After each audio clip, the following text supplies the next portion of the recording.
US President Joe Biden has marked 6 months in office. He's celebrated getting the pandemic under control, but has warned that things could easily escalate again. But overall, COVID-19 deaths are down dramatically, and these last 6 months, about 90% down due to our vaccination program. And I want to thank you all for the great job you did in getting that done. But we have to stay vigilant, especially with the Delta variant that's out there. His comments come amid a surge in COVID-19 infections in the United States. More than 80% of cases are the Delta variant. And for more on this, Simon Marks joins us from the US Capitol. Simon, could the Delta variant upend any of Mr. Biden's progress in the pandemic? It already is upending Joe Biden's progress in the pandemic. You can look at the numbers, Steve, and see that very clearly. Yesterday alone, nearly 38,000 new cases of COVID-19 infections here in the United States, the vast majority of them, of course, of the Delta variant.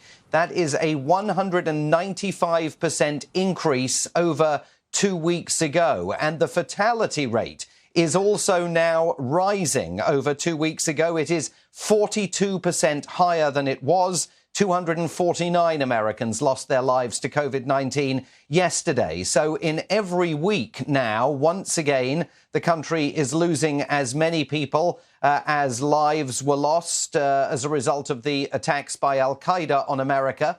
On September the 11th, 2001, we have already seen reports over the last 2 or 3 weeks of some hospital systems running out of ventilators, pressure growing on intensive care units, and grave concerns about what is going to happen, not just because there are 100 million Americans who remain unvaccinated, but also because of these breakthrough cases. The White House itself yesterday conceding that a White House member of staff fully vaccinated has contracted COVID-19 and disclosing that they're not the first. Yeah, COVID will remain one of the major challenges ahead now that the first 6 months of the Biden administration has passed. But what else is on his agenda?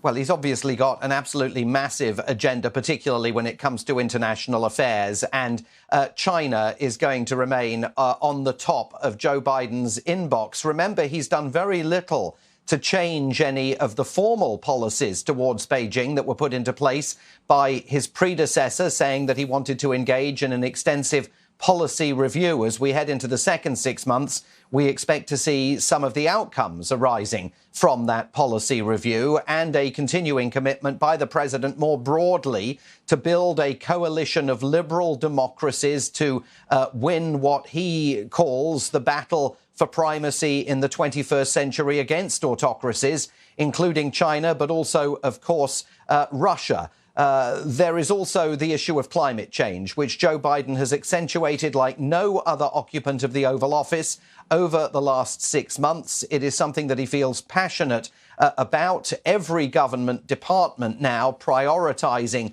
climate change in their own particular areas, with the US government preparing for participation in COP26 at Glasgow in Scotland later this year. So those issues likely to dominate going forward, but it's going to be COVID and the economy that continues to cause nagging concerns for the White House about America's trajectory back towards prosperity.